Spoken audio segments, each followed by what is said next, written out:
என்றென்றும் தோணிக்க நம் அண்ணன் பிறந்தார். மண்ணில் சமாதானம் வீடும் மகிழ்ச்சி என்றென்றும் தோணிக்க நம் அண்ணன் பிறந்தார். பிறந்தார் பிறந்தார் கிறிஸ்து பிறந்தார்.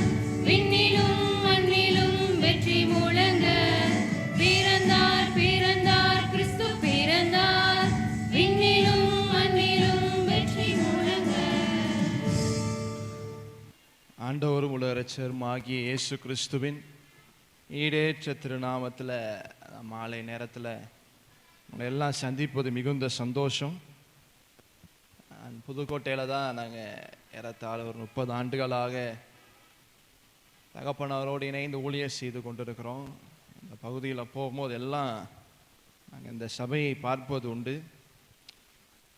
இதே போல் ஆண்டவர் இந்த இடத்துல போதகராய் நிறுத்தியிருக்கிறதான அண்ணன் ஆரோக்கிய சேவர் நன்றாய் நான் அறிவேன்.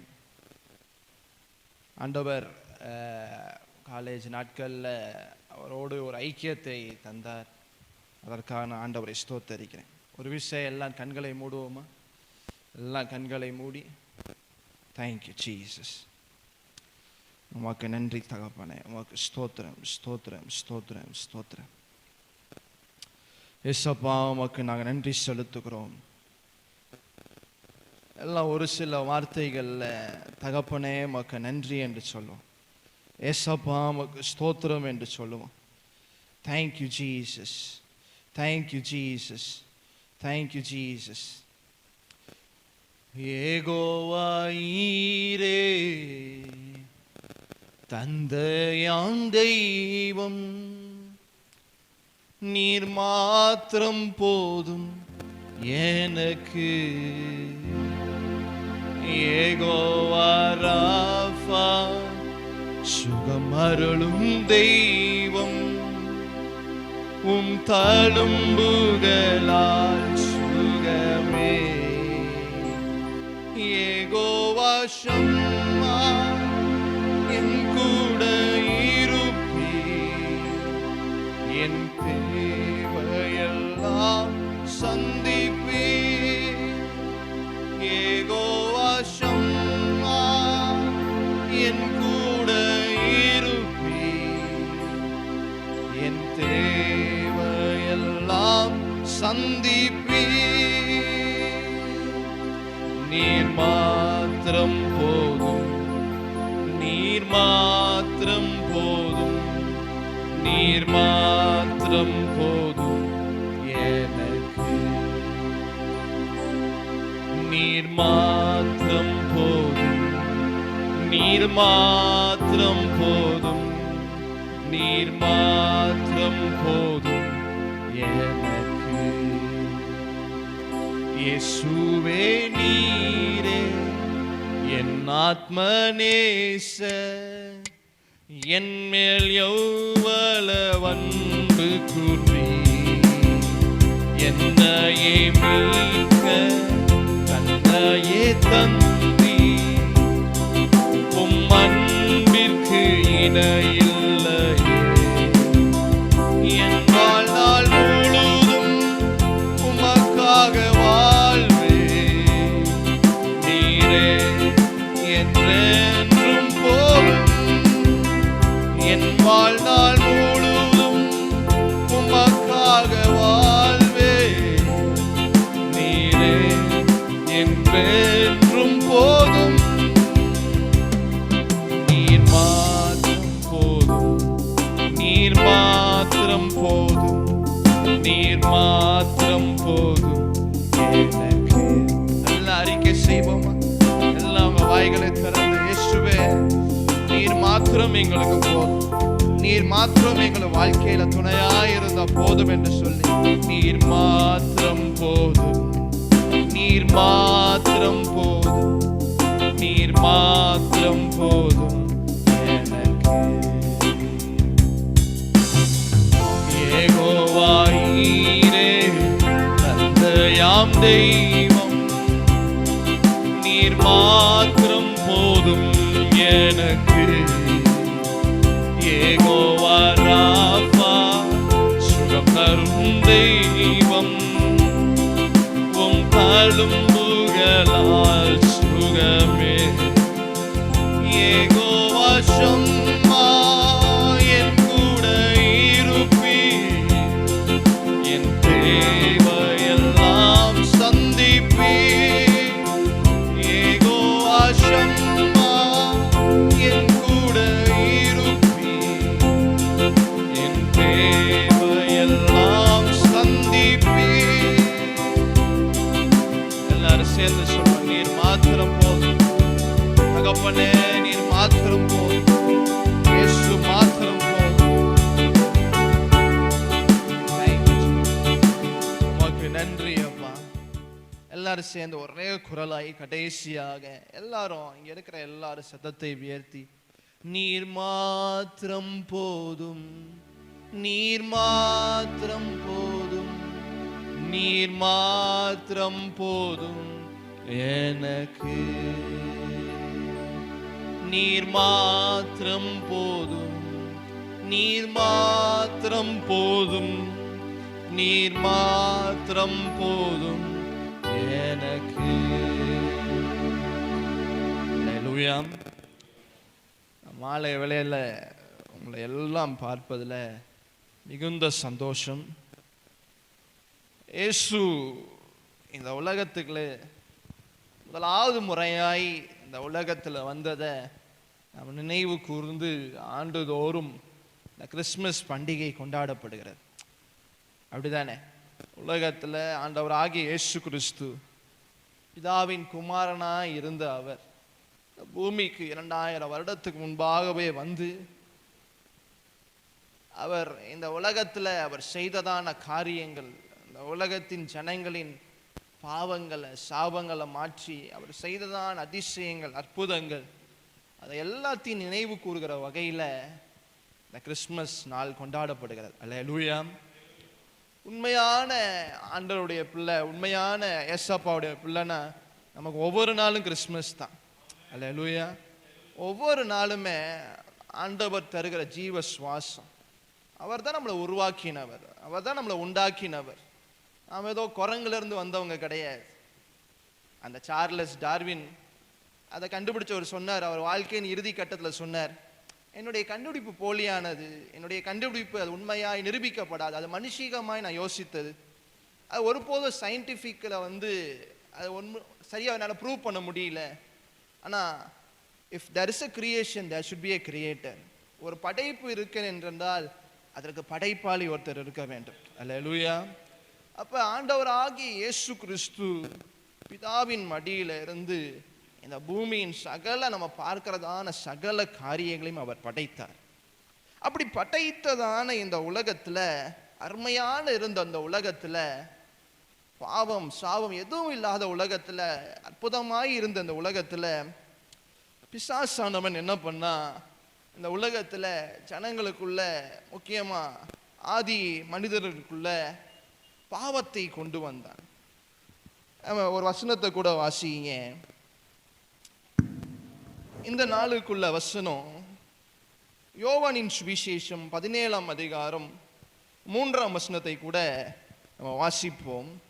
நீங்கள் உங்கள் கையில் வேதாகமம் இருக்குமே ஆனில் புதிய ஏற்பாட்டில் யோவானின் சுவிசேஷ புஸ்தகம் 17ஆம் அதிகாரம் 3ஆம் வசனத்தை நீங்கள் வேதாகமத்தை கையில் வைத்தீங்கன்னா எடுத்து பார்த்தீங்கன்னா உங்களுக்கு அது ஆசீர்வாதமாக இருக்கும். வாசிக்க கேட்போம். யோவான் சுவிசேஷம் 17ஆம் அதிகாரம் 3ஆம் வசனம். ஒன்றான மெய்தேவனாகிய உம்மையும் நீர் அனுப்பினவராகிய இயேசு கிறிஸ்துவையும் அறிவதே நித்திய ஜீவன். அல்லேலூயா. வசனம் இப்படியாய் சொல்லுகிறது, ஒன்றான மெய் தெய்வம், ஒன்றான மெய் தெய்வம் ஆகிய உம்மையும் நீர் அனுப்பினவராகிய இயேசு கிறிஸ்துவையும் அறிவதே நித்திய ஜீவன். இந்த வசனம் தான் இன்னைக்கு மைய வசனமாய் வைத்து ஒரு சில நிமிடங்கள் உங்களோடு நான் பேச இருக்கிறேன். பாருங்க, இந்த வசனம் தெளிவாய் சொல்லுகிறது, ஒன்றான மெய் தெய்வம். இந்த உலகத்தில் ஒரே தெய்வம் தான், வேற தெய்வங்கள் கிடையாது. இந்த உலகத்தில் பாருங்க, வசனம் தெளிவாய் சொல்லுகிறது, ஒன்றான மெய் தெய்வம், ஒன் ட்ரூ காட். அந்த தெய்வத்தின் மூலமாக அனுப்பப்பட்டதான இயேசு கிறிஸ்து, அவரை பற்றி நீங்க அறிந்து கொண்டாலே யூ கெட் எட்டர்னல் லைஃப், உங்களுக்கு நித்திய ஜீவன் உண்டு. பாருங்க, இந்த 17ஆம் அதிகாரத்தில் இந்த வசனங்களை நம்ம வாசிக்கிறோம். நான் முன்னாடியே சொன்னது போல ஆதியில் பிசாசை நம்ம என்ன பண்ணா, பாவத்தை கொண்டு வந்து பாவம் என்ன பண்ணுச்சு, மனிதர்களாகிய நமக்கும் தெய்வத்துக்கும் இருந்த உறவை முற்றிலுமாய் சீரழித்து போட்டது, முற்றிலுமாய் பிரித்து போட்டது. It separated man from God. ஆண்டவர்லேருந்து தெய்வம் தான் நம்மளை படைத்தார். அந்த படைத்த தெய்வத்திலிருந்து, அந்த ரிலேஷன்ஷிப்லேருந்து முழுமையுமா என்ன பண்ணுச்சு, அந்த பாவம் முற்றிலுமாய் நம்மளை தடை செய்தது. ஏன்னா வசனம் தெளிவாய் சொல்கிறது, பாவத்தோடு யாரும் என்ன பண்ண முடியாதான், தெய்வத்துக்கிட்ட போக முடியாது, தேவனை தரிசிக்க முடியாது பாவத்தோடு இருக்கும்போது. அப்போ நீங்கள் நினைக்கலாம், நம்ம எல்லாரும் பாவிகளா, நம்ம எல்லாரும் பாவம் செய்திருக்கிறோமா? வேத வசனம் தெளிவாய் சொல்லுகிறது. யாக்கோபின் புஸ்தகம் 1ஆம் அதிகாரம் 13ஆம் வசனத்திலிருந்து நீங்கள் வாசித்து பார்க்கும்போது, யாக்கோபின் புஸ்தகம் 1ஆம் அதிகாரம் 13ஆம் வசனத்திலிருந்து கூட வாசிக்க கேட்போம். ஒரு பாவம் எப்படி உருவாகிறது என்கிறத வசனம் தெளிவாய் சொல்லுகிறது. சோதிக்கப்படுகிற எவனும் நான் தேவனால் சோதிக்கப்படுகிறேன் என்று சொல்லாதிருப்பானாக. தேவன் பொல்லாங்கினால் சோதிக்கப்படுகிறவர் அல்ல, ஒருவனையும் அவர் சோதிக்கிறவரும் அல்ல.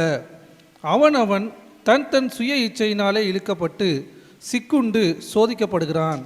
அப்போ பாருங்க, முதலாவது காரியம், இந்த பாவத்துடைய பிறப்பு எப்படி தெரியுமா வருது, அந்த பர்த் ஆஃப் சின். இங்கே உட்கார்ந்துருக்கிற நம்ம எல்லாத்துக்குள்ளேயும் ஏதோ ஒரு நேரத்தில், ஏதோ ஒரு கட்டத்தில் நம்ம என்ன பண்ணியிருக்கிறோம், பாவம் செய்திருக்கிறோம். பாவம்னா என்ன? விரோதமான செயல்கள், ஆண்டவர் வெறுக்கக்கூடியதான செயல்கள், ஆண்டவர் எதெல்லாம் சரியில்லைன்னு நினைக்கிறார் அதை மனிதர்கள் செய்கிறது. அப்போ வசனம் அந்த பாவம் எப்படி பிறக்குதுன்னு சொல்லுது பாருங்க. 13ஆம் வசனத்தில் முதலாவது சோதனைகள், we get temptations. நம்ம எல்லாத்துக்குமே டெம்டேஷன் வருது. ஒரு இதை பார்க்கும்போது, சில காரியங்களை நம்ம பார்க்கும்போது அதை பார்க்கணுன்னு டெம்டேஷன் வருது. சில காரியங்களை கேட்கும்போது அதன்படி அதுக்கு பின்னாடியே போகணும், நமக்கு ஒரு டெம்டேஷன் உண்டாகுது. ஒரு உணவை பார்க்கும்போது அதை சாப்பிடணும்னு என்ன உண்டாகுது, ஒரு டெம்டேஷன் உண்டாகுது. அப்போ வசனம் சொல்லுது, பாவம் டைரக்டாக பிறக்கிறது கிடையாது. First it brings a temptation. உங்களுக்கு முதலாவது ஒரு ஈர்ப்பை, முதலாவது நீங்க அந்த 14ஆம் வசனத்தை கூட வாசிங்க. அவனவன் தன் தன் சுய இச்சையினாலே இழுக்கப்பட்டு சிக்குண்டு சோதிக்கப்படுகிறான். பாருங்க, அவனவன் தனிப்பட்ட, இங்க இருக்கிற எல்லாரும் நம்முடைய தனிப்பட்ட சுய இச்சைகள்னால, தனிப்பட்ட காரியங்கள்னால நம்ம இழுக்கப்பட்டு நம்ம என்ன பண்றோம், அதுல சிக்குண்டு நம்ம சோதிக்கப்படுகிறோம். பின்பு இச்சையானது என்ன பண்ணுது, அது கற்பம் தரித்து, 15ஆம் வசனத்துல வாசிங்க. பின்பு இச்சையானது கற்பம் தரித்து பாவத்தை பிறப்பிக்கும். அல்லேலூயா, ஆமென். அப்ப பாருங்க, டெம்டேஷன்ஸ் பிரிங்ஸ் டிசையர். ஒரு ஆர்வத்தை உண்டு பண்ணுது. முதலாவது ஒரு ஈர்ப்பை உண்டு பண்ணுது. அந்த ஈர்ப்பு என்ன பண்ணுது, ஒரு ஆர்வத்தை உண்டு பண்ணுது, அதை செய்ய தூண்டுகிறது. அந்த செய்ய தூண்டி அதன் விளைவு என்ன ஆகிறது, பாவத்தை அது பிறப்பிக்கிறது. அல்லேலூயா, வேத வசனம் தெளிவாய் சொல்லுகிறது. அப்போ டெம்டேஷன் பிரிங்ஸ் டிசையர், பிரிங்ஸ் சின். அப்போ ஒரு மனிதனுக்குள்ளாக எல்லாரும் நம்ம ஏதோ ஒரு கட்டத்தில் என்ன பண்ணியிருக்கிறோம், பாவம் செய்திருக்கிறோம். ஆதியில் அப்படிதான் பாவம் செய்தாங்க. இந்த பாவம் செய்ததுனால என்னாச்சு, தேவனோடு வைத்திருந்ததான அந்த அல்டிமேட் பிளான், தேவனோட அனாதி ஒரு திட்டம் இருந்துச்சு. இந்த பாவத்துக்கு முன்னாடி மனுஷர்களை எப்படி இருந்தாங்க, பாவத்துக்கு முன்னாடி ஆண்டவர் என்ன திட்டம் வைத்திருந்தார் ஜனங்களுக்கு, முக்கியமாக மனுஷர்களுக்கு என்ன திட்டத்தை வைத்திருந்தார் அப்படின்னு பார்க்கும்போது, ஆண்டவர் ஒரு நித்திய ஜீவனை வைத்திருந்தார். மனுஷனுக்கு ஆண்டவர் அவ்வளோ சீக்கிரமாக மரணத்தை கொண்டு வரல. எப்போ பாவம் உலகத்துக்குள்ளாக வந்ததோ, எப்போ மனிதன் பாவத்துக்குள்ளாக சிக்குண்டானோ, அப்போ என்னாச்சு, மனிதன் உள்ள ஒரு மரணம் என்கிற ஒரு காரியம் உள்ள வருகிறது. அது வரைக்கும் மரணம் இங்கே ஆண்டவர் படைப்புல கிடையாது. அப்ப எப்போ பாவம் வந்ததோ அப்போ மரணமும் சேர்ந்து வருகிறது. இப்ப நீங்க எல்லாரும், நம்ம இங்க உட்கார்ந்து இருக்கிற எல்லாரும் ஒரு நாள் மரிக்க தான் போகிறோம். ஆனா பாருங்க, நம்ம எல்லாத்துக்கும் இந்த உலகத்தில் அதிக நாள் வாழணும் என்கிறதான ஒரு ஆசை எல்லாத்துக்கும் இருக்கும், அப்படிதானே? எல்லாத்துக்கும் இந்த உலகத்துல, இந்த உலகத்தின் பார்க்கிற காரியங்கள், இந்த உலகத்துல இன்னும் யாருமே இப்ப நீங்க சாகுறீங்களான்னு கேட்டா நம்ம சாகுறோன்னு சொல்ல மாட்டோம். அப்போ அந்த உலகத்தில் வாழ்வதற்கு எல்லாத்துக்குமே ஆசை உண்டு. அதுதான் தேவனுடைய அனாதி தீர்மானமாக இருந்தது, ஒரு நித்திய ஜீவனுக்கு உண்டான தீர்மானம். அப்போ அந்த இழந்து போனதான அந்த நித்திய ஜீவனை, பாவத்தினால நம்ம இழந்ததான அந்த நித்திய ஜீவனை, பாவத்தினால வந்ததான அந்த மரணத்தை ஆண்டவர் ஆகிய இயேசு கிறிஸ்து என்ன சொல்றார்? நம்ம யோவான் 17ஆம் அதிகாரம் 3ஆம் வசனத்துல நம்ம வாசித்தோம் பாருங்க. யோவான் 17:3 இயேசு கிறிஸ்துவையும் அறிவதே நித்திய ஜீவன். Knowing Christ brings eternal life. நீங்க இயேசு கிறிஸ்துவை அறிந்து கொண்டீங்கன்னா அதுவே நித்திய ஜீவன். அல்லேலூயா. எந்த பாவத்தினால நமக்கு அந்த நித்திய ஜீவனை இழந்து போனோமோ, எந்த பாவத்தினால நம்முடைய வாழ்க்கை ஆண்டவற்றிலிருந்து படைத்த தெய்வத்திலிருந்து பிரித்து போட்டதோ, ஆண்டவராகிய இயேசு கிறிஸ்து சொன்னார், என்னை நீ அறிந்து கொள்ளும் போது, என்னை நீ விசுவாசிக்கும் போது இந்த நித்திய ஜீவனை நீ இழந்து போனதான அந்த நித்திய ஜீவனை நீ மீண்டும் பெற்றுக்கொள்ளுகிற. அல்லேலூயா. அப்படின்னா நமக்கு மரணம் கிடையாதா? நம்ம ஏசப்பாவை ஏத்துக்கிட்டா, ஏசப்பாவை நம்பினா நமக்கு மரணம் கிடையாதா? அப்படி கிடையாது. நம்ம எல்லாத்துக்கும் ஒரு நாள் வாழுகிறோம், எல்லாத்துக்கும் ஒரு நாள் மரணம் உண்டு. ஆனால் நம்முடைய ஆத்துமான்னு ஒன்று இருக்கு, நமக்குள்ளாக ஒரு சோல் இருக்கு, ஒரு ஆத்துமா இருக்கிறது. அந்த ஆத்துமா இட் இஸ் ப்ரெஷியஸ், அது விலைமதிக்க முடியாதது. அந்த ஆத்துமாவுக்கு மரணம் கிடையாது. இந்த உலகத்தில் நம்ம வாழ்ந்தாலும் அந்த ஆத்துமா மரிப்பதில்லை.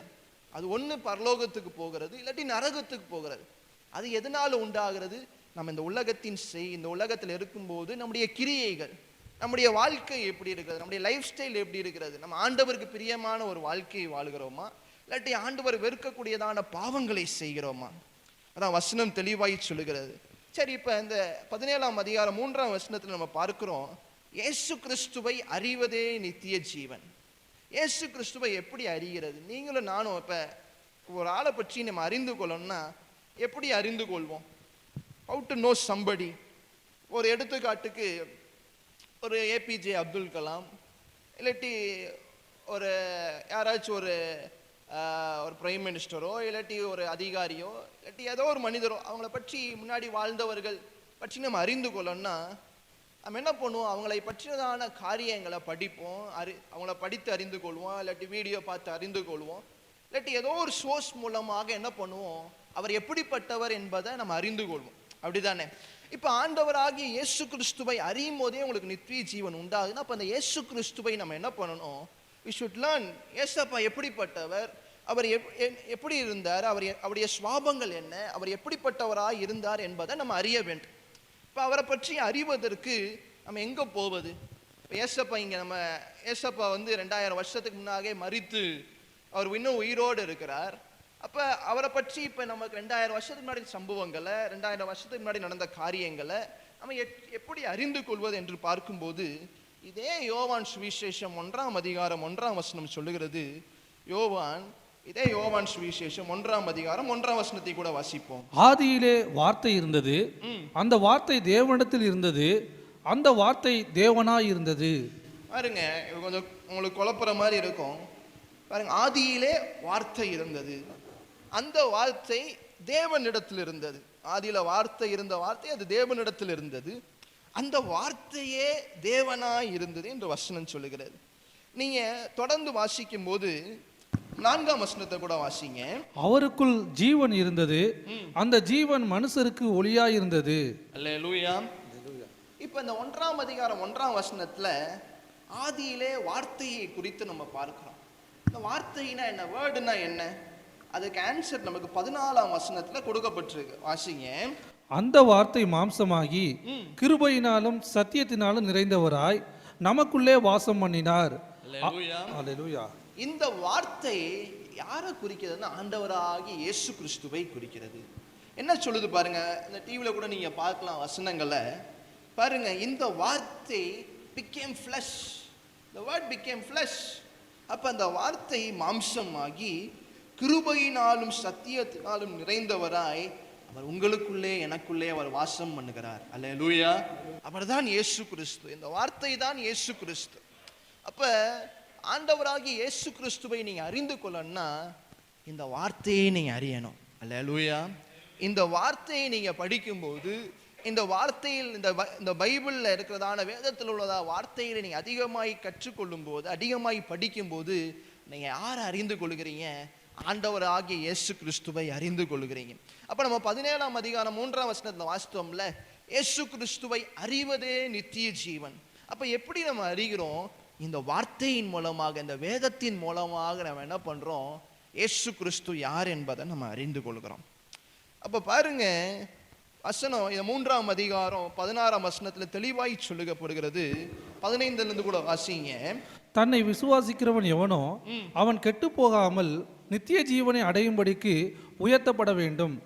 தேவன் தம்முடைய ஒரே பேரான குமாரனை விசுவாசிக்கிறவன் எவனோ அவன் கெட்டு போகாமல் நித்திய ஜீவனை அடையும்படிக்கு அவரை தந்தருளி இவ்வளவாய் உலகத்தில் அன்பு கூர்ந்தார். சரி, இப்ப நமக்கு தெரிஞ்சிருச்சு இயேசு கிறிஸ்துவை அறியணும்னா இந்த வேதத்தை படித்து இந்த வார்த்தையை அறிந்தா நமக்கு இயேசு கிறிஸ்துவை பற்றி அறிய முடியும். நமக்கு ஒரு ஆன்சர் கிடைச்சிருக்கு.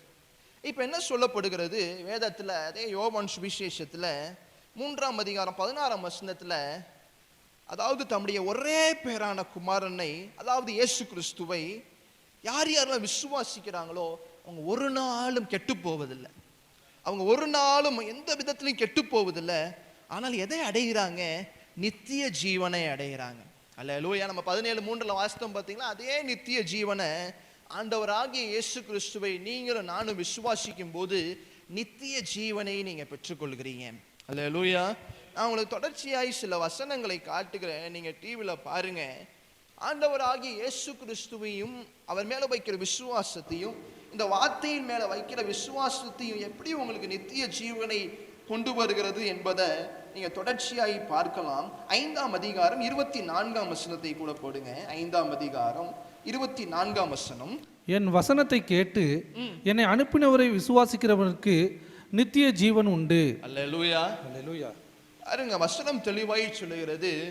யார் யாரெல்லாம் இப்ப நம்ம பேசுகிறோம் இந்த வசனத்தை கேட்டு, யார் யாரெல்லாம் இப்ப இந்த வேதத்திலிருந்து சொல்லப்படுகிற வசனத்தை யார் யாரெல்லாம் கேட்கிறாங்களோ அதை முழுமையுமாய் விசுவாசிக்கிறவங்க, அதை முழுமையுமாய் நம்புறவங்களுக்கு நித்திய ஜீவன் உண்டு. அல்லேலூயா. அதே அதிகாரத்தில் 39ஆவது வசனத்தை கூட பாருங்க. அதே 5ஆம் அதிகாரம் 39th verse. வேத வாக்கியங்களை ஆராய்ந்து பாருங்கள், அவைகளால் உங்களுக்கு நித்திய ஜீவன் உண்டென்று எண்ணுகிறீர்களே. அல்லேலூயா. அல்லேலூயா. பாருங்க, இதே வார்த்தைகள்னால உங்களுக்கு என்ன உண்டாகுமா? நித்திய ஜீவன் உண்டு என்று நீங்க என்ன பண்றீங்க? அறிந்திருக்கிறீங்க. பாருங்க, இந்த வேத வார்த்தைகள் தான் உங்களுக்கு என்ன பண்ண போகிறது? ஒரு நித்திய ஜீவனை கொடுக்க போகிறது. இந்த உலகத்துல அந்த பிரிந்ததான கிறிஸ்துவினிடத்திலிருந்து பிரியப்பட்டதான அந்த உறவை, கிறிஸ்துவினிடத்திலிருந்து பிரியப்பட்டதான அந்த தெய்வீக அன்பை நீங்களும் நானும் பெற்றுக்கொள்ள வேண்டும் என்றால், அந்த நித்திய ஜீவனுக்குள்ள நீங்களும் நானும் போக வேண்டும் என்றால், ஆண்டவருடைய வார்த்தையின் மேல கொடுக்கப்பட்டதான அந்த வார்த்தையின் மேல நீங்க விசுவாசத்தை வைக்க வேண்டும். ஆண்டவராகிய இயேசு கிறிஸ்துவின் மேல நீங்க விசுவாசத்தை வைக்க வேண்டும். நீங்க அடுத்த அதிகாரம் பாருங்க, 6ஆம் அதிகாரம் 27ஆம் வசனத்தை கூட வாசிங்க. அழிந்து போகிற போஜனத்திற்காக அல்ல, நித்திய ஜீவன் வரைக்கும் நிலை நிற்கிற போஜனத்திற்காகவே கிரியை நடப்பியுங்கள். அல்லேலூயா. அல்லேலூயா. அழிந்து போகிற, பாருங்க, நம்ம சரீரம் எதுல உண்டாக்கப்பட்டது? நம்ம சரீரம் எல்லாம் மண்ணினால செய்யப்பட்டது. From dust we came, from dust to return. அப்ப நம்ம மண்ணினால உருவாக்கப்பட்டோம், மண்ணுக்கே நம்ம திரும்பி போகிறோம். அதுதான் மனுஷனுடைய வாழ்க்கை. அப்ப வசனம் என்ன சொல்லுது? இந்த அழிந்து போகிறதான இந்த சரீரத்துக்கே, அழிந்து போகிறதான இந்த உடலுக்கே நம்ம என்ன பண்றோம்? வாழ்வதற்கு நம்ம போஷிக்கிறோம், நம்ம சாப்பிட்றோம், தினந்தோறும் சாப்பிட்றோம், நமக்கு வேண்டியதெல்லாம் சாப்பிட்றோம். அப்ப வசனம் என்ன சொல்லுது? அழிந்து போகிற இந்த உணவுக்காக, இந்த சரீரத்துக்காக நம்ம எவ்வளோ போஷங்களை, எவ்வளோ உணவுகளை நான் சாப்பிட்றோம். ஆனா அழியாத ஒரு சரீரம் இருக்கிறது, அதுதான் நான் சொன்ன அந்த ஆத்துமா. அதற்கு நித்திய ஜீவனை வாசிங்க 27. நித்திய ஜீவன் வரைக்கும் நிலைக்கிற அழிந்து போகிற போஜன கிரியை என்ன பண்ணுங்க? நடப்பியுங்கள். அல்லேலூயா. அல்லேலூயா. அப்ப பாருங்க, இந்த அழிந்து போகிற சரீரத்துக்கே நம்ம இவ்வளவு முயற்சிகள் செய்வோமே ஆகில், அழியாத ஒரு ஆத்துமாவுக்கு நம்ம அந்த நித்திய ஜீவனை பெற்றுக்கொள்வதற்கு இந்த வசனத்துல நம்ம விசுவாசத்தை வைக்க வேண்டும். இந்த வசனத்துல நம்ம நம்ப வேண்டும். ஏசாப்பா கூட 12 சீஷர்கள் இருந்தாங்க. இதே அதிகாரத்தில் 68ஆம் வசனத்தை கூட வாசித்து பாருங்க. இதே அதிகாரத்தில் 68ஆம் வசனத்தை கூட வாசிங்க. சீமோன் பேதுரு அவருக்கு பிரதியுத்தரமாக, ஆண்டவரே, யாரிடத்தில் போவோம்? நித்திய ஜீவ வசனங்கள் உம்மிடத்தில் உண்டு. ஏசாப்பா கூட 12 சீஷர்கள் இருந்தாங்க. அவர் கூடவே எல்லா இடத்துக்கும் போனாங்க. அப்ப அதுல இருந்து ஒரு சீஷர் சொன்னாரு, நித்திய ஜீவனுக்குண்டான வசனங்கள் ஏசப்பா உங்களிடத்துல மாத்திரம்தான் இருக்கிறது, வேற யார்ட்டையும் கிடையாது, நாங்கள் எங்கேயும் போக முடியாது. ஏசப்பாவை தவிர உங்களுக்கு எந்த விதத்திலையும் தீர்வு கிடையாது. ஏசப்பாவை தவிர உங்களுக்கு எந்த இடத்துலையும் நித்திய ஜீவன் கிடையாது. ஏசப்பாவை தவிர உங்களை எந்த இடத்துலையும் உங்களுக்கு விமோச்சனம் கிடையாது. அதை சீமோன் அறிந்தவராய் சொல்றாரு, நித்திய ஜீவ வசனங்கள் உம்மிடத்துல தானே உண்டு. அதே அதிகாரத்துல 40ஆம் வசனத்தை கூட பாருங்க. குமாரனை கண்டு அவரிடத்தில் விசுவாசமாய் இருக்கிறவன் எவனோ அவன் நித்திய ஜீவனை அடைவதும் நான் அவனை கடைசி நாளில் எழுப்புவதும் என்னை அனுப்பினவருடைய சித்தமாய் இருக்கிறது என்றார். அல்லேலூயா. பாருங்க வசனம் ரொம்ப எத்தனை பாருங்க. இப்போ இந்த சும்மா ஒரு 2 அதிகாரம் தான் நம்ம வாசித்தோம். தொடர்ச்சியாய் நித்திய ஜீவன் நித்திய ஜீவன் நித்திய ஜீவன் என்று சொல்லி ஆண்டவராகிய இயேசு கிறிஸ்துவையும் அவர் வார்த்தையின் மேல வைக்கிறதான விசுவாசத்திலையும் பாருங்க தொடர்ச்சியாய் நமக்கு நித்திய ஜீவன் உண்டாகிறது. பாருங்க 40ஆம் வசனத்துல 6ஆம் அதிகாரம் 40ஆம் வசனத்தில் தெளிவாய் வாசிக்கிறோம், அவரிடத்துல விசுவாசமாய் இருக்கிறவன் எவனோ அவன் நித்திய ஜீவனை அடைந்ததும். அதே அதிகாரத்துல தொடர்ச்சியா 47ஆம் வசனத்துல பாருங்க, என்னிடத்தில் விசுவாசமாய் இருக்கிறவனுக்கு நித்திய ஜீவன் உண்டென்று மெய்யாகவே மெய்யாகவே உங்களுக்கு சொல்லுகிறேன். அல்லேலூயா. அப்ப பாருங்க இயேசு கிறிஸ்துவை தவிர உங்களுக்கு நித்திய ஜீவனை தருவதற்கு வேற யாராலையும் முடியாது. ஏன்னா அவர்தான் இந்த உலகத்துல மரணத்தை ஜெயித்ததான தேவன், அவர்தான் பாதாளத்தை வென்றதான தேவன், அவர் ஒருவர் தான் மரித்து மீண்டும் இன்னும் உயிரோடு சதா காலமும் அவர் வீற்றிருக்கிறதான தெய்வமாய் அவர் இருக்கிறார். 2000 வருஷத்துக்கு முன்னாடி அவர் எப்படி இருந்தாரோ இன்னைக்கு அவர் அதே தெய்வானா தான் இந்த ஆலயத்திலையும் அவர் இருக்கிறார். அல்லேலூயா. உங்க மத்தியில அவர் உலாவி கொண்டு இருக்கிறார். அப்ப பாருங்க, இந்த நித்திய ஜீவனை அடைய வேண்டும் என்றால் ஆண்டவராகிய இயேசு கிறிஸ்துவை முதலாவது நீ அறிந்திருக்க வேண்டும். ஆண்டவராகிய இயேசு கிறிஸ்துவை எப்படி அறிவது என்றால் நமக்கு கொடுக்கப்பட்டிருக்கிறதான இந்த வேத வாக்கியங்களை வேத வசனங்களை நீங்க படிக்கும் போது அதனால உங்களுக்கு நித்திய ஜீவன் உண்டு என்று வேத வசனம் தெளிவாய் சொல்லுகிறது. அல்லேலூயா. இப்ப ஆண்டவராகிய இயேசுவின் இடத்துல ஒரு நபர் கேட்கிறார். மத்தேயு சுவிசேஷம் 19ஆம் அதிகாரம் 16ஆம் வசனத்தை கூட வாசிங்க. மத்தேயு சுவிசேஷம் 19ஆம் அதிகாரம் 16ஆம் வசனத்தை கூட வாசிக்க கேட்போம். அப்பொழுது ஒருவன் வந்து அவரை நோக்கி, நல்ல போதகரே, நித்திய ஜீவனை அடைவதற்கு நான் எந்த நன்மையை செய்ய வேண்டும் என்று கேட்டான். ஆண்டவராகிய இயேசு கிறிஸ்துவின் இடத்துல ஒரு மனிதன் இப்படியாய் கேட்கிறார். என்ன கேட்கிறார் பாருங்க 16ஆம் வசனத்துல, நல்ல போதகரே, நித்திய ஜீவன் அடையும்படிக்கு நான் என்ன நன்மையை செய்ய வேண்டும். இப்ப எல்லாத்துக்குள்ளேயும் ஒரு கேள்வி வந்திருக்கலாம், இந்த நித்திய ஜீவன் நம்ம எப்படி அடையிறது. அதே போல இந்த மனுஷனும் ஏசப்பா காலத்துல வாழ்ந்த மனிதனும் இதே கேள்வியை கேட்கிறார். நித்திய ஜீவனை பெற்றுக்கொள்வதற்கு நான் என்ன செய்யணும், நான் எதுவும் நன்மைகளை செய்யணுமா, இல்லாட்டி நான் என்ன காரியத்தை நான் செய்யணும் அப்படின்னு ஏசப்பா இடத்துல கேட்கிறார். உடனே ஆண்டவர் சொல்கிற 17ஆம் வசனம் வாசிங்க. அதற்கு அவர், நீ என்னை நல்லவன் என்று சொல்வானேன், தேவன் ஒருவர் தவிர நல்லவன் ஒருவனும் இல்லையே, நீ ஜீவனில் பிரவேசிக்க விரும்பினால் கற்பனைகளை கைக்கொள் என்றார். அப்ப ஏசப்பா அவனுக்கு ஒரு ஆன்சர் கொடுக்கிறார். நீ நித்திய ஜீவன் உனக்கு வேணுமா, நீ என்ன பண்ணு, கற்பனைகளை எல்லாத்தையும் கைக்கொள்ளு அப்படின்னு சொல்றார். உடனே ஏசப்பாவுக்கு அவர் ஒரு பதில் சொல்றார், நான் சிறு வயது முதல் என்ன பண்ணி கொண்டிருக்கிறேன். வாசிங்க. அவன் அவரை நோக்கி எவைகளை என்று கேட்டான். அதற்கு இயேசு, கொலை செய்யாதிருப்பாயாக, விபச்சாரம் செய்யாதிருப்பாயாக, களவு செய்யாதிருப்பாயாக, பொய் சாட்சி சொல்லாதிருப்பாயாக, உன் தகப்பனையும் உன் தாயையும் கனம் பண்ணுவாயாக, உன்னிடத்தில் நீ அன்பு கூறுவது போல பிறனிடத்திலும் அன்பு கூறுவாயாக என்பவளையே என்றார். அந்த வாலிபன் அவரை நோக்கி, இவைகளை எல்லாம் என் சிறு வயது முதல் கை கொண்டிருக்கிறேன், இன்னும் என்னிடத்தில் குறைவு என்ன என்றான். அப்ப ஏசப்பா இடத்துல அவன் சொல்றான், நீங்க சொல்ற இந்த கட்டளைகள், நீங்க சொன்னீங்களே இந்த அதாவது நித்திய ஜீவனை பெற்றுக்கொள்ள வேண்டும் என்றால் நீ கற்பனைகளை கைக்கொள்ள வேண்டும் என்று சொல்லி அதையெல்லாம் நான் என்ன பண்ணி கொண்டு இருக்கிறேன், என் சிறு பிராயத்திலிருந்து சிறு வயதிலிருந்து நான் செய்து கொண்டு இருக்கிறேன். நான் எந்த விதத்திலையும் நான் என்ன பண்ணலை, நான் கொலை செய்யலை, விபச்சாரம் செய்யலை, களவு செய்யலை, தாய் தகப்ப நான் கனப்படுத்துகிறேன், இந்த மாதிரி காரியங்கள் எல்லாம் நான் சிறு வயதிலிருந்து செய்து கொண்டு இருக்கிறேன் என்று ஏசப்பாவை பார்த்து அந்த மனிதன் சொல்லுகிறார். உடனே ஏசப்பா என்னுடைய பதில் என்னன்னு பாருங்க. 21ஆம் இயேசுனுடைய பதில பாருங்க. அதற்கு இயேசு, நீ பூரண சர்க்குணனாய் இருக்க விரும்பினால் போய் உனக்கு உண்டானவைகளை விற்று தரித்திரருக்கு கொடு, அப்பொழுது பரலோகத்தில் உனக்கு பொக்கிஷம் உண்டாயிருக்கும், பின்பு என்னை பின்பற்றி வா என்றார். அல்லேலூயா. பாருங்க, ஆண்டவராகிய இயேசு கிறிஸ்து அவனுக்கு ஒரு பதிலை சொல்றாரு. நீ எல்லா கற்பனைகளையும் எல்லாத்தையும் நீ சரியாய் கை கொண்டவன் தான். அப்படியானால் நீ என்ன பண்ணு, உனக்கு இருக்கிற ஆஸ்திகள், உனக்கு இருக்கிற காரியங்கள் எல்லாம் நீ என்ன பண்ணு, விற்று ஏழைங்களுக்கு போய் கொடு அப்படின்னு சொல்றார். உடனே என்ன நடக்கிறது? பின்பு அந்த வாலிபன் மிகுந்த ஆஸ்தியுள்ளவனாய் இருந்தபடியால் இந்த வார்த்தைகளை கேட்ட பொழுது துக்கம் அடைந்தவனாய் போய்விட்டான். அல்லேலூயா. பாருங்க, அவன் என்ன பண்ணிட்டான், மிகுந்த ஆஸ்தி இருந்ததுனால அவனுக்கு மனது இல்லை, ஏசப்பாவுக்கு பின்னாடி வர மனது இல்லை. என்ன பண்ணிட்டான், துக்க முகமாய் அவன் என்ன பண்ணிவிட்டான், போய்விட்டான்.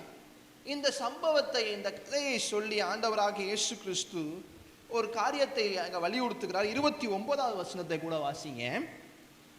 என் நாமத்தின் நிமித்தம் வீட்டையாவது சகோதரரையாவது சகோதரிகளையாவது தகப்பனையாவது தாயையாவது மனைவியாவது பிள்ளைகளையாவது நிலங்களையாவது விட்டவன் எவனோ அவன் நூறத்தனையாய் அடைந்து நித்திய ஜீவனையும் சுதந்திரித்துக் கொள்வான். அல்லேலூயா. ஆண்டவராகிய இயேசு கிறிஸ்துனுடைய பதில் எப்படி இருக்கு?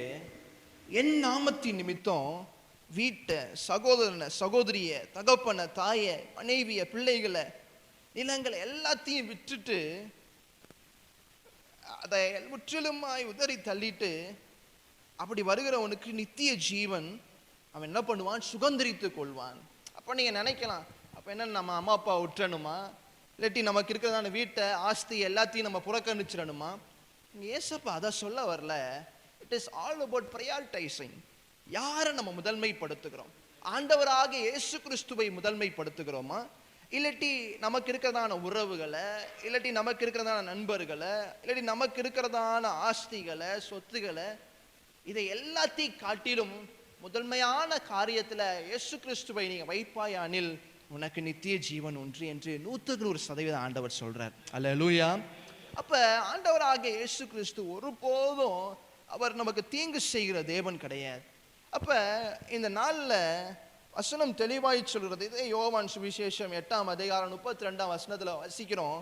சத்தியத்தை அறிவீர்கள், சத்தியம் உங்களை என்ன பண்ணும், விடுதலையாக்கும் என்று நம்ம வாசிக்கிறோம். யோவான் 10:10 வாசிக்கிறோம், திருடன் திருடவும் கொல்லவும் அழிக்கவும் அன்றையே எதுக்கும் வரான், ஆனா நானோ என்ன பண்ண வரேன், ஜீவனை கொடுக்கவும் அது பரிபூர்ணப்படவும் வந்தேன் என்று ஆண்டவராகிய இயேசு கிறிஸ்து சொன்னார். அப்ப ஆண்டவராகிய இயேசு கிறிஸ்து இந்த பூமிக்கு வந்ததின் பிரதான நோக்கம் இந்த கிறிஸ்மஸ். நீங்க நினைக்கிற என்ன, கிறிஸ்மஸ் நிகழ்ச்சியில வேற ஏதோ பேசிக்கிட்டு இருக்காங்களே, இதுதான் உண்மையான கிறிஸ்துவின் செய்தி. இதுதான் இயேசு கிறிஸ்து உண்மையான இந்த பூமிக்கு வந்ததான நோக்கம், உங்களுக்கும் எனக்கும் நித்திய ஜீவனை கொடுப்பதற்காக. அப்ப நம்ம யோவான் 17:3 நம்ம மைய வசனத்துக்கு நம்ம வருவோம். யோவான் 17:3 ஒன்றான மெய்தேவனாகிய உம்மையும் நீர் அனுப்பினவராகிய இயேசு கிறிஸ்துவையும் அறிவதே நித்திய ஜீவன். அப்ப நம்ம வாசித்தோம், இயேசு கிறிஸ்துவை அறிவதே நித்திய ஜீவன் என்று வாசித்தோம். அப்ப இயேசு கிறிஸ்துவை எப்படி அறிவது என்று பார்க்கும்போது இதே யோவான் சுவிசேஷம் நமக்கு தெளிவாய் சொன்னது வேத வசனங்கள், வேத வார்த்தைகள். இன்னும் யோவான் 1ஆம் அதிகாரம் 1ஆம் வசனத்தில் நம்ம வாசித்தது போல இயேசு கிறிஸ்து தான் அந்த வார்த்தையா இருந்தார். அந்த வார்த்தை மாம்சமானது என்று 1ஆம் அதிகாரம் 14ஆம் வசனத்துல வாசித்தோம். அப்ப இந்த வேதத்தை படிக்கும் போது, இந்த வேதத்தின் காரியங்களை விசுவாசிக்கும் போது உங்களுக்கும் எனக்கும் நித்திய ஜீவன் உண்டாகும். அல்லேலூயா. அதே போல ஒரு காரியம் நன்றாய் புரிந்து கொள்ளுங்க. கடைசியாக யோவான் 20ஆம் அதிகாரம் 31ஆம் வசனத்தை மாத்திரம் வாசித்துட்டு நம்ம சோமன போறோம். யோவான் 20ஆம் அதிகாரம் 31ஆம் வசனம். இயேசு தேவனுடைய குமாரனாய கிறிஸ்து என்று நீங்கள் விசுவாசிக்கும்படியாகவும் விசுவாசித்து அவருடைய நாமத்தினாலே நித்திய ஜீவனை அடையும்படியாகவும் இவைகள் எழுதப்பட்டிருக்கிறது. அல்லேலூயா. ஃபைனலி பாருங்க, இந்த வேதாகமத்தில் எழுதப்பட்ட சில காரியங்களை எதற்காக மையமாய் எழுதப்பட்டது என்றால், வேத வசனம் தெளிவாய் சொல்லுகிறது, தேவனுடைய குமாரனாகிய கிறிஸ்துவை நம்ம எல்லாரும் விசுவாசிப்பதற்கு, அவர் மேல முழு நம்பிக்கையை வைப்பதற்கு, விசுவாசித்து அவருடைய நாமத்தினாலே நமக்கு நித்திய ஜீவனை அடையும்படிக்காக இந்த வேதாகமம் நமக்கு எழுதப்பட்டிருக்கிறது. இவைகள் எல்லாம் நமக்கு எழுதப்பட்டிருக்கிறது. இதுதான் அல்டிமேட் கோல். நம்முடைய நம்ம வாழ்க்கையில் எல்லாத்துக்கும் ஒரு கோல் இருக்கும், ஒரு கோல் செட்டிங் வைத்திருப்போம். நம்ம இதை சாதிக்கணும், அதை சாதிக்கணும். ஆனால் அந்த எல்லா கோல் செட்டிங்குமே ஏதோ ஒரு குறிப்பிட்ட ஆண்டுக்குள்ளாக அதுக்கு என்ன ஆயிரும், ஒரு முடிவுக்குள்ளாக வந்து. இப்போ நீங்கள் படிப்பை எடுத்துக்கொள்ளுங்க, ஒரு 10 ஆண்டுக்கு பிறகு நீங்கள் என்ன பண்ண போகிறதில்ல, படிக்க போகிறதில்ல. இல்லை வேலையிலோ ஏதோ ஒரு அந்தஸ்திலோ ஒரு 20 ஆண்டு 30 ஆண்டு ஒரு உயர் பதவி வரைக்கும் நீங்கள் இருப்பீங்க. ஆனால் நம்முடைய வாழ்க்கையினுடைய ஒரு அல்டிமேட் கோல் என்று பார்த்தா இந்த உண்மையான இயேசு கிறிஸ்துவை விசுவாசித்து அந்த நித்திய ஜீவனை பெற்றுக்கொள்வது தான். அதுதான் நம்முடைய லைஃபோட ஒரு ஃப்ரூட்ஃபுல் என்ன சொல்கிறது, ஒரு பர்பஸ். அதுதான் நம்முடைய வாழ்க்கையினுடைய ஒரு நோக்கம். அதை நம்ம அடைஞ்சிட்டோம்னா மற்ற எல்லா காரியங்களும் ஆண்டவர் நமக்கு தாராளமாய் செய்வார். இயேசு கிறிஸ்து நம்மளோடு இருக்கும்போது ஏசப்பாவை நம்ம விசுவாசித்து நம்ம நம்புவோமே ஆனில், அவர் நாமத்தின் மேலே விசுவாசம் வைப்போமே ஆனில், மற்ற எல்லா காரியங்களும் ஆண்டவர் நம்முடைய வாழ்க்கையில் அற்புதமாய் செய்து முடிப்பார். இந்த மாலை வேளையில் நீங்கள் பல்வேறு சூழ்நிலைகளிலிருந்து, பல்வேறு பிரச்சனைகளில், பல்வேறு வீடுகள்லேருந்து, என்ன பேக்ரவுண்ட்லேருந்து நீங்கள் வந்திருக்கலாம். ஆனால் ஒரு காரியம் நன்றாய் புரிந்து கொள்ளுங்க, ஆண்டவராகி இயேசு கிறிஸ்து ஒருவரே நம்முடைய வாழ்க்கையில் நித்திய ஜீவனை தர முடியும். நித்திய ஜீவன் என்று சொல்லும்போது ஏதோ நம்ம வாழ்க்கை நம்ம எப்பயும் நித்திய ஜீவனாக தொடர்ந்து நம்ம வாழ போகிறது கிடையாது. நம்ம எல்லாத்துக்குமே மரணம் உண்டு தான். ஆனால் கிறிஸ்துவுக்குள்ளாக, இயேசு கிறிஸ்துவுக்குள்ளாக யார் யாரெல்லாம் அவரை விசுவாசிக்கிறாங்களோ, யார் யாரெல்லாம் அவரை நம்புகிறாங்களோ, அவங்க ஒரு நாள் கெட்டு போவதில்லைன்னு வசனம் சொல்லுது. ஏசப்பாவை நம்பி இயேசு கிறிஸ்துவை தெய்வமாக கொண்டு இது வரைக்கும் யாரும் கெட்டு போனதா இல்லை, கெட்டு போனதா சரித்திரம் இன்னும் கிடையவே கிடையாது. அப்போ உண்மையாய் தேவனை நேசிக்கிறவங்களை, உண்மையாய் தேவனை விசுவாசிக்கிறவங்களுக்கு ஆண்டவர் அவர் ஒவ்வொருத்தருக்கும், உங்கள் ஒவ்வொருத்தருக்கும் அவர் ஒரு டிவைன் பர்பஸை வச்சிருக்கிறார். ஒவ்வொருத்தருக்கும் ஒரு தெய்வீக நோக்கத்தை வைத்திருக்கிறார், திட்டத்தை வைத்திருக்கிறார். பைபிளை தெளிவாய் வாசிக்கிறோம். நீங்கள் பிறக்கிறதுக்கு முன்பாகவே, நீங்கள் even before you formed in the mother's womb, நீங்கள் தாயின் கற்பத்தில் உருவாகிறதுக்கு முன்னே உங்களை எல்லாரையும் பேர் சொல்லி நீங்கள் யார் என்று அறிந்திருக்கிற தேவன் தான் இயேசு கிறிஸ்து. அப்போ அப்படிப்பட்ட தேவனுக்கு உங்கள் வாழ்க்கையில் என்ன செய்ய வேண்டும், எந்த காலத்தில் எதை செயல்படுத்த வேண்டும், உங்கள் வாழ்க்கையில் உள்ள தேவைகள்லேருந்து எல்லா காரியங்களும் அவரே அறிந்திருக்கிறார். நம்ம செய்ய வேண்டியது ஒரே காரியம், அவரை மாத்திரம் விசுவாசத்தோடு பிரித்து கொண்டு அவரை மாத்திரம் நம்பி நம்ம வாழ்க்கையை தொடர்ந்து நம்ம பயணிப்போமே ஆகில் அவரே எல்லா காரியங்களையும் செய்து முடிப்பார். அல்லேலூயா. எல்லாம் அப்படியே கண்களை மூடுவோமா? எல்லாம் அப்படியே கண்களை மூடி ஒரு சின்ன ஜபத்தை கூட செய்வோம். எல்லாரும் ஒரு விசை கண்களை மூடி நம்ம கேட்டதான இந்த வார்த்தைகளில் நித்திய ஜீவனை குறித்து, ஆண்டவராகிய இயேசு கிறிஸ்துவை அறிவதே நித்திய ஜீவன் என்று பார்த்தோம். ஆண்டவராகிய இயேசு கிறிஸ்துவை யார் யாரெல்லாம் விசுவாசிக்கிறாங்களோ அவங்க ஒரு நாள் கெட்டு போவதில்லை. ஆண்டவராகிய யார் யாரெல்லாம் ஆண்டவரை நம்பிக்கை வைக்கிறாங்களோ, இயேசு கிறிஸ்துவையில் நம்பிக்கை வைக்கிறாங்களோ, அவங்க ஒரு நாளும் தோற்று போவது கிடையாது. உங்கள் வாழ்க்கையில் உங்கள் படிப்பின் காரியங்களாக இருக்கலாம், உங்கள் தொழிலின் காரியங்களாக இருக்கலாம், உங்கள் எதிர்காலத்தை குறித்ததான பயங்களாக இருக்கலாம், எதாக இருந்தாலும் ஆண்டவராகிய இயேசு கிறிஸ்து மாத்திரம் மேலே விசுவாசம் வைங்க, அவர் மேலே நம்பிக்கையை வைங்க. அவரை ஒரு நாள் அவரை வெட்கப்படுத்த போகவே மாட்டாங்க. அவர் மேலே நம்பிக்கை வைக்கிற ஒரு மனிதனும் வெட்கப்பட்டு போவதே கிடையாது, ஒரு மனிதனும் கெட்டு போவதே கிடையாது. ஆண்டவராகிய இயேசு கிறிஸ்து உங்களை கைவிடுகிற தேவன் அல்ல, உங்களை காப்பாற்றி முடிவு பரியந்தம் உங்களை கரை சேர்த்து உங்களுக்கு நித்திய ஜீவனை தருகிறதான தேவன். எல்லாம் ஒரு விஷயம் அப்படியே கண்களை மூடி உங்களுக்காக நான் செபிக்கிறேன். எல்லாரும் என்னோடு கூட இணைந்து உங்கள் காரியங்கள், உங்கள் கவலைகள், உங்கள் பாரங்கள், உங்கள் வீட்டின் பிரச்சனைகள், உங்கள் சூழ்நிலைகள், இல்லாட்டி உங்கள் சமாதானம், குடும்பத்தில் சமாதானமின்மையாக இருக்கலாம், இல்லை பணத்தின் குறைபாடுகளாக இருக்கலாம், எந்த பிரச்சனையாக இருந்தாலும் சரி, எந்த சூழ்நிலையாக இருந்தாலும் சரி, ஒரு விசை கண்களை மூடி ஆண்டவராகிய இயேசுவே உங்களை நான் விசுவாசிக்கிறேன், உங்களை நான் நம்புகிறேன், நீரே எங்களை தெய்வமாக ஏற்றுக்கொள்கிறேன், நீர் எங்கள் வாழ்க்கையில் தொடர்ந்து நீரே என்னை தொடர்ந்து வழி நடத்துங்க, என்னால் எதுவும் முடியாது, நான் உண்மையே நம்பியிருக்கிறேன் என்று சொல்லுங்க. ஆண்டவர் கண்டிப்பாக உங்கள் வாழ்க்கையில் செய்வார். உங்களுக்காக நான் ஜெபிக்கிறேன். மகா இரக்கமும் கிருபையும் நிறைந்த எங்கள் அன்பின் பரலோக பிதாவே, தகப்பனே இந்த மாலை நேரத்தில் தகப்பனே இந்த ஆலயத்தில் கூடியிருக்கிறதான ஒவ்வொருவரையும் உடைய கரங்களுக்குள்ளாய் அர்ப்பணித்து ஜெபிக்கிறோம். ஆண்டவரே புதிதாய் வந்திருக்கிறதான ஆண்டவரே ஏசப்பா உம்மை சொந்த ரட்சகராக ஏற்றுக்கொண்ட ஒவ்வொருத்தரையும் உம்முடைய கரங்களுக்குள்ளாக உம்முடைய ஆளுகைக்குள்ளாக நான் அர்ப்பணித்து ஜெபிக்கிறேன் ஏசப்பா. ஆண்டவரே நீரே ஒவ்வொருத்தருடைய தனிப்பட்ட ஆண்டவரே வாழ்க்கையிலும் நீரே தெய்வனாக இருப்பீராக. உம்மை விசுவாசிக்க, உம்மை நம்ப தகப்பனே நீரே அவங்களுக்கு இரக்கம் பாராட்டுவீராக. ஆண்டவரே எங்கள் பாவங்கள், எங்கள் சாபங்கள், நாங்கள் செய்ததான தவறுகள், தெரிந்தோ தெரியாமையோ நாங்கள் மீறி செய்ததான தவறுகள் எல்லாத்தையும் எங்களை மன்னித்து ஆண்டவரே ஒரு புதியதான ஒரு வாழ்க்கையை இந்த உலகத்தில் ஒரு நித்திய ஜீவனை எங்களுக்கு நீ தருகிறதற்காக உமக்கு நாங்கள் கோடான கோடி நன்றி செலுத்துகிறோம். ஆண்டவரே உங்கள் வாழ்க்கையில் துக்கங்கள் சந்தோஷமாய் மாறட்டும், தெய்வீக சமாதானம் உண்டாகட்டும், தெய்வீக சந்தோஷம் உண்டாகட்டும். நீரே இந்த எல்லா குடும்பங்களிலும் தகப்பனே, தனிப்பட்ட வாழ்க்கையிலும் நீரே பண்ணீங்க. மாலை நேரத்தில் வந்தவங்க எல்லாத்தையும் தலையை உயர்த்துவீராக, மேன்மைப்படுத்துவீராக, ஆசீர்வதிப்பீராக. எங்களை முழுமையுமாய் தாழ்த்தி அர்ப்பணித்து செபிக்கிறோம். இயேசு கிறிஸ்துவின் நாமத்தினால் நாங்கள் செபித்து ஜெயம் எடுக்கிறோம் எங்கள் ஜீவனுள்ள நல்ல பிதாவே. ஆமென், ஆமென், ஆமென். God bless you.